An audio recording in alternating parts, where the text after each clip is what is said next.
In the frozen winters of 19th century Nova Scotia, a group of black Canadians skated across frozen ponds, sticks in hand, playing a game that would eventually become known as hockey.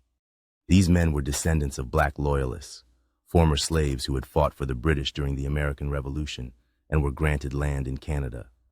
The first organized black hockey league, the Colored Hockey League of the Maritimes, was founded in 1895, decades before the NHL would emerge. Teams from black communities in Nova Scotia competed in intense matches, drawing crowds who marveled at their speed, skill, and ingenuity. These players, often overlooked by mainstream historians, were among the first to use the slap shot, a technique now integral to modern hockey. Despite their contributions, the black players of this era were not recognized in the way their white counterparts were. Systemic racism and segregation limited their exposure, and as professional hockey grew, the stories of these early innovators faded from the broader narrative. But within their communities, the legacy of their achievements endured. The Colored Hockey League didn't just foster talented athletes, it created a sense of pride and unity, showing that black Canadians were not only part of the country's cultural fabric, but its sporting heritage as well.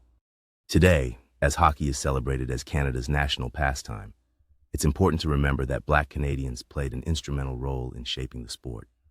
Their innovation, creativity, and passion for the game paved the way for future generations of athletes.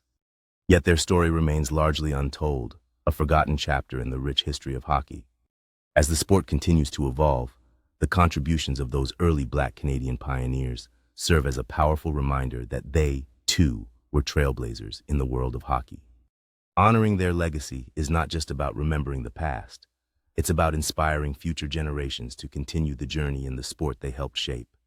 As we reflect on this rich legacy, we see that the essence of hockey is not only found in the game itself, but in the communities it unites.